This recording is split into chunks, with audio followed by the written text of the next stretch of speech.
Hello everyone and welcome to the channel. आज हम पढ़ने जा रहे हैं अपने डेमोक्रेटिक पॉलिटिक्स का एक और सेकंड टॉपिक जिसका नाम है फेडरलिज्म।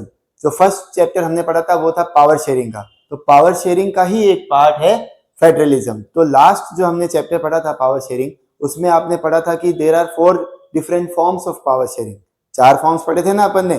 पहला फॉर्म अगर आपको याद है तो हॉरिजॉन्टल फॉर्म, जिसमें पावर डिवाइडेड है अलग अलग ऑर्गन्स ऑफ द गवर्नमेंट में, लेजिस्लेचर, एग्जीक्यूटिव, जुडिशरी। दूसरा जो फॉर्म था वो था वर्टिकल सिस्टम, या इसी को बोलते हैं फेडरल सिस्टम, जिसमें पावर डिवाइडेड होती है सेंट्रल गवर्नमेंट, स्टेट गवर्नमेंट और अगर उसके नीचे कोई लेवल की गवर्नमेंट है तो वहां पे भी। ठीक है।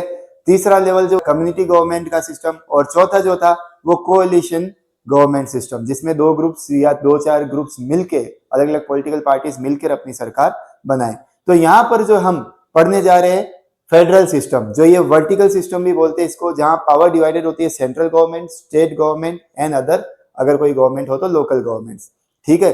यही वो सिस्टम है जो बेल्जियम ने अपने कंट्री में लागू किया था और श्रीलंका ने नहीं किया था। तो अपन ने लास्ट जो चैप्टर था उसमें देखा ही था कैसे बेल्जियम जो है आज एक डेवलप्ड कंट्री बन चुकी है, यूरोपियन यूनियन का हेडक्वार्टर तक बेल्जियम में, और श्रीलंका ने जिसने ये फेडरल सिस्टम नहीं लॉन्च किया, नहीं लागू किया था, वहां पर बहुत सारी प्रॉब्लम्स हुई थी। तो ज्यादा लेट नहीं करते हुए देखते हैं फेडरलिज्म क्या होता है। सबसे पहले इसकी डेफिनेशन, तो ये डेफिनेशन बहुत सिंपल सी डेफिनेशन है। एक system of government in which power is divided between central authority and it's constituent units. तो एक ऐसा सिस्टम जिसमें पावर डिवाइडेड होता है सेंट्रल गवर्नमेंट में और स्टेट गवर्नमेंट में, बस इसी को बोलते हैं federal system. It has 2 levels. इसमें ज्यादातर जो फेडरल सिस्टम होता है उसमें 2 लेवल्स होते हैं। इन 2 लेवल्स को हम 2 टायर्स भी बोलते हैं। ठीक है, 2 tyre. And each level enjoy independent power. Her level जो अपना मस्त एंजॉय करता है अपना एक एक पावर को। ठीक है, सबके पास पावर इंडिपेंडेंट है और हर कोई अपना पावर को मस्त एंजॉय कर रहा है। ठीक है। इसी का ऑपोजिट होता है यूनिटरी सिस्टम। तो यूनिटरी सिस्टम जो श्रीलंका ने लागू किया था अपने देश में, वो क्या था? It has only 1 level of government. वहां पे सिर्फ एक लेवल की गवर्नमेंट होती थी, दूसरे वो कहीं पे भी उन्होंने पावर शेयर नहीं की थी।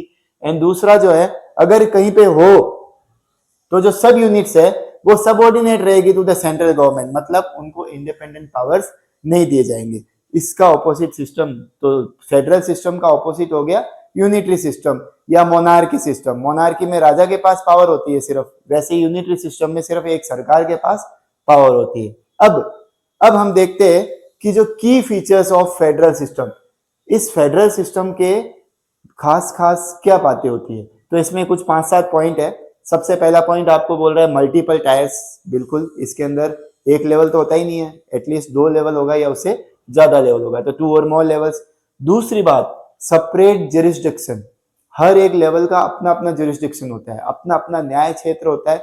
एक जो सरकार है वो दूसरी सरकार की कामकाज में टांग नहीं अड़ाएंगे, इसी को बोलते हैं सेपरेट जुरिस्डिक्शन। तो गवर्न द सेम सिटीजन्स। अच्छा, ये लोग गवर्न करते हैं सेम सिटीजन्स को। ठीक है, एक ही नागरिक, जो नागरिक होते हैं वो तो सेम ही होते हैं, दोनों ही उसी के ऊपर गवर्न करते हैं, but they have distinct jurisdiction. चाहे वो लेजिस्लेचर को लेकर हो, चाहे टैक्सेशन को लेकर हो। ठीक है ना, जैसे इंडिया में कर रही है ना, सिटीजन्स तो हम सब इंडियंस ही है, पर हमको गवर्न करने वाली कौन है? एक तरफ सेंट्रल गवर्नमेंट और दूसरी तरफ आप जिस स्टेट में रहते हो वहां की स्टेट गवर्नमेंट, दोनों ही हम पे गवर्न करती है। ठीक है, बट उनकी पावर्स डिफरेंट डिफरेंट है, चाहे टैक्सेशन का मैटर हो, लेजिस्लेशन का मैटर हो, अलग अलग है। तीसरा है, अब ये जो गवर्न कर रही है, जुरिस्डिक्शन दिया हुआ है, वो ऐसे ही नहीं है कि मेरी मर्जी होगी जो मैंने रूल कर दिया या लागू कर दिया। It is guaranteed by the constitution. ये जो जुरिस्डिक्शन है वो गारंटीड दिया हुआ है कॉन्स्टिट्यूशन का, कॉन्स्टिट्यूशन के द्वारा। तो jurisdiction is specified in our constitution. कौन सी गवर्नमेंट के कितने पावर्स होंगे, क्या होंगे, ये सब लिखा हुआ है कॉन्स्टिट्यूशन के अंदर। जैसे इंडिया के अंदर लिखा हुआ है यूनियन लिस्ट, स्टेट लिस्ट, अलग अलग हमने लिस्ट बना के दे दी कि आपकी पावर्स ये, यूनियन लिस्ट की पावर जो सेंट्रल गवर्नमेंट की और स्टेट लिस्ट की पावर स्टेट गवर्नमेंट की, और दोनों की कोई मिला के तो कंकरेंट लिस्ट। तो ऐसे ही हर कंट्री के अंदर क्या होता है, जो उसके जुरिस्डिक्शन को स्पेसिफाइड किया हुआ होता है अपने कॉन्स्टिट्यूशन के अंदर। देन रिजिडिटी, कठोरता।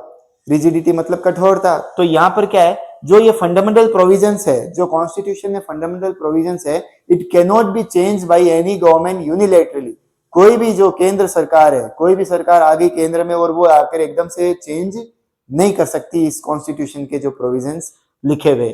ठीक है, उसके बाद अगर कोई डिस्प्यूट हो तो highest court act as an umpire. अगर कोई भी प्रॉब्लम आती है आपस में, देखो जो पावर्स डिवाइडेड रहते हैं तो वहां पे कभी छोटी मोटी कुछ ना कुछ बात होती रहती है, तो डिस्प्यूट को सोल्व करने के लिए हाईएस्ट कोर्ट के पास पावर दी है कि वो इंटरप्रेट कर सके। तो सुप्रीम कोर्ट जो है ऐसे मैटर्स को इंटरप्रेट कर सकता है। देन फाइनेंशियल ऑटोनॉमी, ठीक है, पैसों को लेके कोई लड़ाई झगड़ा नहीं हो, इसीलिए टैक्सेशन का सिस्टम भी बांटा हुआ है।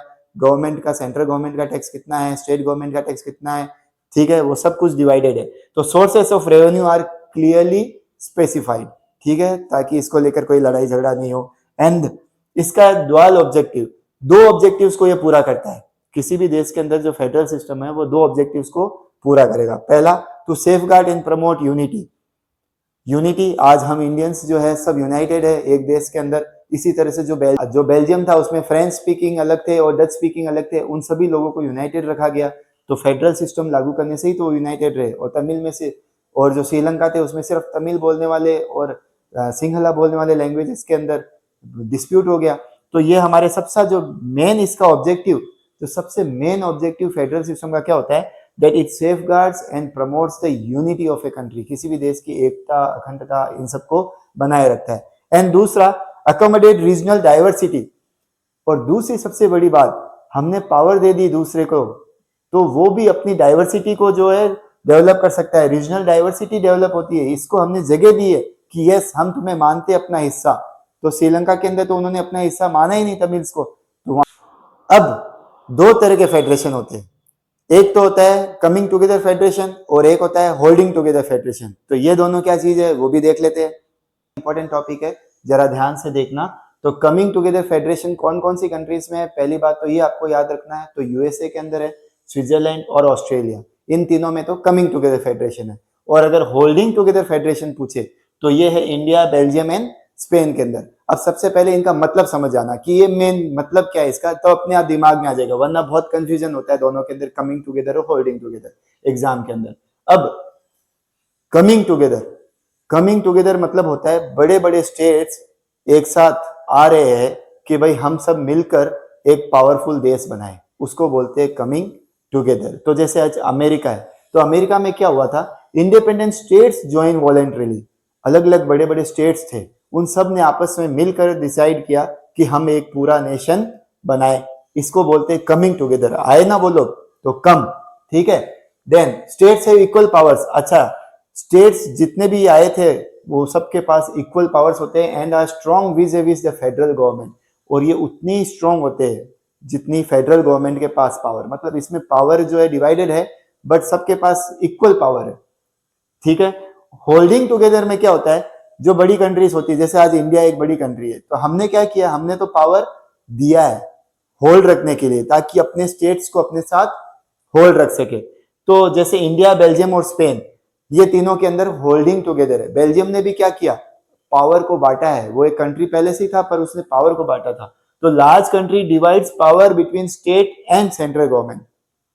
हमने स्टेट्स को अपने साथ जोड़े रखने के लिए उनको पावर्स दी है। अब अलग अलग स्टेट्स को अलग अलग पावर है, इसमें पावर इक्वल नहीं दी हुई होती। और फाइनली क्या होता है, central government is more powerful. सबसे ज्यादा पावर्स किसके पास होती है, सेंट्रल गवर्नमेंट के पास, क्योंकि उसने ही तो दी है पावर सबको, तो वो मेन पावरफुल होती है। स्टेट गवर्नमेंट्स इतनी ज्यादा पावरफुल नहीं होती। इसीलिए इंडिया के अंदर जो डिफेंस है, कम्युनिकेशन है, ये सारी चीजें कौन देखती है, सेंट्रल गवर्नमेंट देखती है, ठीक है। तो ये दोनों में कभी कंफ्यूजन मत रखना। कमिंग टुगेदर मतलब बड़े स्टेट्स आए हमारे पास और मिलकर उन्होंने एक कंट्री बनाई, इसलिए उसको come together. And hold together मतलब एक कंट्री ने अपने स्टेट्स को होल्ड करने के लिए उनको पावर दी, इसी को बोलते हैं होल्डिंग टुगेदर, ठीक है। और अब आगे हम देखते हैं कि भारत में जो फेडरलिज्म वो कैसा है। भारत आगे देखते हैं कि इंडिया को एक फेडरल कंट्री क्या बनाता है। तो what makes India federal country. तो जैसा कि आप जानते हो, जब इंडिया आजाद हुआ था तो डिवाइडेड था अलग अलग प्रोविंसेस के अंदर, प्रिंसली स्टेट्स के अंदर, जिन पे राजाओं का राज था उन्हें तो प्रिंसली स्टेट्स बोलते थे, और ब्रिटिशर्स ने अलग अलग प्रोविंसेस बना रखी थी एडमिनिस्ट्रेशन पॉइंट ऑफ व्यू से। तो उन सबको यूनाइटेड किया गया इंडिया के अंदर, मिलाया गया इंडिया के अंदर। आप जानते हो सरदार वल्लभ भाई जी पटेल जो थे, उनका मेन रोल आता है इसके अंदर। फिर जो बना हमारे देश का कॉन्स्टिट्यूशन, संविधान। तो जो कॉन्स्टिट्यूशन है इंडिया का, वो क्या बोलता है, that India is A union of states, कि भारत एक संघ है राज्यों का, तो यूनियन ऑफ स्टेट्स। अब ये क्लियरली जो वर्ड फेडरेशन है वो कहीं पे भी यूज नहीं करता है, तो हमारे संविधान में आपको फेडरेशन वर्ड कहीं पे नहीं मिलेगा, but the principles of federal system are followed, पर इसके जो प्रिंसिपल्स है वो सब फॉलो किए गए। यही तो खास बात होती है हम इंडियंस की, क्यों नाम लिए बगैर भी काम कर जाते हैं। तो यही काम किया हमारे कॉन्स्टिट्यूशन ने। दूसरा, ओरिजिनल स्ट्रक्चर, ये जो कॉन्स्टिट्यूशन ने जो बनाया था फेडरल स्ट्रक्चर, इसमें ओरिजिनली कितने टायर्स थे? ओनली 2 टायर्स या 2 लेवल थे, जिसमें एक लेवल हो गई केंद्र सरकार और दूसरी राज्य सरकार। तो केंद्र सरकार को हम क्या बोलते हैं? यूनियन गवर्नमेंट या सेंट्रल गवर्नमेंट, दोनों ही नाम है उसके। सेंट्रल गवर्नमेंट भी बोलते हैं, यूनियन गवर्नमेंट भी बोलते हैं, और बाकी स्टेट गवर्नमेंट्स है, ठीक है। तो इसके बाद में हमने थर्ड टायर अपनाया, जिसमें पावर दी गई म्युनिसिपैलिटीज को और पंचायतों को, ठीक है। वो होता है और डिसेंट्रलाइजेशन ऑफ पावर, जो आगे हम पढ़ेंगे, ठीक है। तो दूसरा पॉइंट आपको समझ में आ गया, ओरिजिनल स्ट्रक्चर 2 टायर्स, ठीक है। अब डिस्ट्रीब्यूशन ऑफ लेजिस्लेटिव पावर्स, जो लॉ बनाने की पावर्स है उसको बराबर डिस्ट्रीब्यूट कर दिया गया ताकि आगे कोई डिस्प्यूट ना हो। तो इसके लिए इसमें 4 लिस्ट बनाई गई है। एक है union list, state list, concurrent list और रेजिड्यूरी लिस्ट। यूनियन लिस्ट जो सब्जेक्ट है नेशनल इंपॉर्टेंस के, वो सारे यूनियन लिस्ट में है, और इस पे सिर्फ और सिर्फ सेंट्रल गवर्नमेंट ही लॉ बना सकती है। अब इसमें मैटर्स कौन से आते हैं? जैसे डिफेंस, तो सेना का कोई भी काम हो, युद्ध का काम है, वो सब सेंट्रल गवर्नमेंट को देखना है। बैंक, जितने भी बैंक्स है लगभग सेंट्रल गवर्नमेंट के अंदर है। करेंसी, नोट छापने का काम सेंट्रल गवर्नमेंट का है। कम्युनिकेशन, तो जो टावर्स वगैरह लगवाने का काम है, 2G 4G 5G जो भी स्पेक्ट्रम बेचने का काम है, वो सब किसका है? सेंट्रल गवर्नमेंट का है। तो telegraph and postal service, railways, ये सब कुछ सेंट्रल गवर्नमेंट के अंदर होता है। दूसरी आती है स्टेट लिस्ट। यहाँ पर जो सब्जेक्ट्स है वो स्टेट के पास पावर्स है। इसमें सिर्फ इतने ही नहीं है, बहुत सारे सब्जेक्ट्स है। तो यहाँ पे कुछ मेन सब्जेक्ट्स दिए हुए। तो यहाँ पे जो पावर है स्टेट गवर्नमेंट के पास, जैसे जो पुलिस है वो स्टेट गवर्नमेंट की अंदर होती है। एग्रीकल्चर का काम स्टेट गवर्नमेंट देखते हैं। इरिगेशन, ट्रेड एक्सेट्रा, सिंचाई का मैटर है या फिर ट्रेड है, वो सब स्टेट गवर्नमेंट का काम है। तीसरी जो लिस्ट आती है वो है कंकरेंट लिस्ट। कंकरेंट लिस्ट मतलब इस पे दोनों जो है, स्टेट गवर्नमेंट और सेंट्रल गवर्नमेंट, दोनों इस पे लॉस बना सकते हैं। जैसे एजुकेशन पे दोनों सरकारें जो है वो लॉ बना सकती है। फॉरेस्ट दोनों में आता है, मैरिज आता है, ट्रेड यूनियंस आता है। बट हाँ, अगर सेंट्रल गवर्नमेंट का लॉ स्टेट गवर्नमेंट के साथ कॉन्ट्राडिक्टरी हो रहा है कहीं पे भी, तो वहां पे सेंट्रल गवर्नमेंट का लॉ माना जाएगा, स्टेट गवर्नमेंट का नहीं माना जाएगा, ठीक है। और अब ऐसे सब्जेक्ट्स जो इन तीनों लिस्ट में नहीं है और बाद में आए, कॉन्स्टिट्यूशन बनाए उस वक्त ऐसे सब्जेक्ट्स थे ही नहीं, तो वो सब्जेक्ट आते हैं रेजिड्यूरी लिस्ट के अंदर। तो subjects which does not fall in any of the 3 list, जैसे साइबर क्राइम, IT एक्ट, तो उस वक्त तो कंप्यूटर का टाइम था नहीं, तो वहां पर साइबर क्राइम या ऐसे IT एक्ट की जरूरत नहीं थी। तो अब ये जो नए एक्ट बने, ये सब कुछ आते हैं आपके रेसिड्यूरी लिस्ट के अंदर। तो ये बहुत ही इंपॉर्टेंट टॉपिक है और इससे कई बार क्वेश्चन पूछा जाता है कि इन लिस्ट में कौन कौन से फैक्टर्स किसके अंदर आते हैं। ओके, तो ये 3 पॉइंट आपके समझ में आ गए। अब 4th पॉइंट आता है अनइक्वल पावर डिस्ट्रीब्यूशन। तो ये हमारा होल्डिंग टुगेदर फेडरेशन है। कमिंग टुगेदर तो है नहीं, कमिंग टुगेदर होता तो जो स्टेट है वो भी उतना ही स्ट्रॉन्ग होता है जितना कि सेंट्रल गवर्नमेंट है। बट यहाँ पर हमने इनको होल्ड किया है, मतलब पावर हमने इनको दी है, तो इसलिए पावर का डिस्ट्रीब्यूशन सब में इक्वल नहीं है, अनइक्वल है, ठीक है ना। अनइक्वल कैसे? जैसे कुछ स्टेट्स जैसे असम, मिजोरम, नागालैंड, अरुणाचल प्रदेश, इनको क्या किया है? स्पेशल पावर्स दिया है अंदर आर्टिकल 371 के अंदर। ऐसा क्यों? ताकि इनकी जो प्रोटेक्शन हो सके कल्चर का, लैंड राइट्स का एक्सेट्रा। तो मतलब वहां पे उनके कल्चर को प्रोटेक्ट करने के लिए, उनके जमीनों के अधिकार को प्रोटेक्ट करने के लिए। अब जो कोई भी दूसरा इंडियन है बाहर से, वो जाके वहां पे जमीन नहीं खरीद सकता। फर्स्ट प्रेफरेंस जो जमीन की रहेगी वो सिर्फ इन स्टेट्स के रहने वालों के लिए ही रहेगी, ठीक है ना। ऐसा होता है ना, जैसे अपन ने देखा है क्लास के अंदर कई बच्चे कमजोर होते, तो उनपे स्पेशल ध्यान देना पड़ता है, नहीं देना पड़ता टीचर को। तो वैसे ही गवर्नमेंट ने इनको स्पेशल पावर्स दिए इन स्टेट्स को। अब कुछ ऐसे स्टेट्स भी है जो बहुत छोटे थे, तो उनको स्टेट नहीं बना सकते, क्योंकि स्टेट बनाने में बहुत सारी अलग मशीनरी लगती है, पूरा सेटअप सिस्टम लगाना पड़ता है, तो इतना छोटे स्टेट्स के लिए खर्चा बढ़ जाता है। तो इसलिए उनको बना दिया यूनियन टेरिटरीज। तो आज आपके सामने ये भी क्लियर हो जाएगा स्टेट्स और यूनियन टेरिटरीज का डिफरेंस क्या होता है। कई बार बच्चे क्लास में पूछ लेते हैं, सर ये यूनियन टेरिटरीज क्या होती है? स्टेट्स तो पता है कि होते हैं, ये होते हैं, पर यूनियन टेरिटरीज और स्टेट का डिफरेंस क्या है? तो areas which are too small to become a state, ऐसे छोटे छोटे एरियाज जिनको स्टेट नहीं बनाया जा सकता था, उनको बना दिया गया यूनियन टेरिटरीज। ठीक है, अब यूनियन टेरिटरीज जो है वो डायरेक्टली सेंट्रल गवर्नमेंट के अंडर रहती है, सेंट्रल गवर्नमेंट उनके ऊपर कंट्रोल कर सकती है, उसका मेन पावर होता है। जैसे अभी इंडिया में 8 यूनियन टेरिटरीज है, तो चंडीगढ़ हो गया, दिल्ली, इवन हमारा जो कैपिटल सिटी है इंडिया की दिल्ली, वो भी एक यूनियन टेरिटरी है। ठीक है, इसीलिए तो वहां पे एलजी हम बोलते हैं ना, जो गवर्न करते हैं वहां पे। अब आगे आते हैं कॉन्स्टिट्यूशनल सेफगार्ड्स। अब ये जो कॉन्स्टिट्यूशन ने पावर्स दी है, इसकी सेफगार्ड कौन करेगा? कल को कोई बदल जाए तो, ऊंच नीच हो जाए तो पावर्स के अंदर, तो उसके सेफगार्ड करने के लिए क्या सिस्टम है कि change in basic power sharing. अगर इस पावर शेयरिंग के सिस्टम में कोई चेंजेस करने हैं तो उसके लिए क्या होगा, 2/3 मेजोरिटी चाहिए पहले तो बोथ हाउसेस में ऑफ पार्लियामेंट। लोकसभा और राज्यसभा में वो बिल जो है एटलीस्ट 2/3 मेजोरिटी से पास होना चाहिए। ठीक है, पहली बात तो वहां से।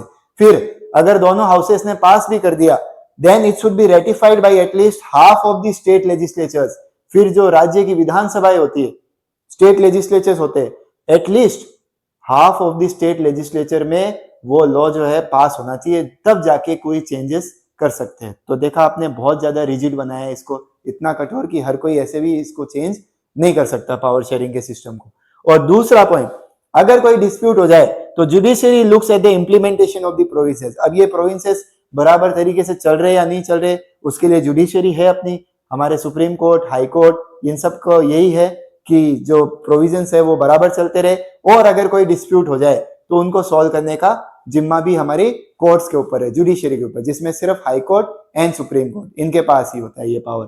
ठीक है, तो आई होप सो यहां तक ये टॉपिक क्लियर हो गया होगा कि फेडरल सिस्टम हमारा क्या होता है और इंडिया के अंदर ये फेडरल सिस्टम कैसा है। अब आगे हम देखेंगे कि डिसेंट्रलाइजेशन कैसा हुआ फेडरल सिस्टम का, तीसरा जो हमारे एरिया आया, और इंडिया के अंदर क्या क्या चैलेंजेस आए थे वो हम देखेंगे पार्ट सेकंड के अंदर। ठीक है, थैंक यू फॉर वॉचिंग।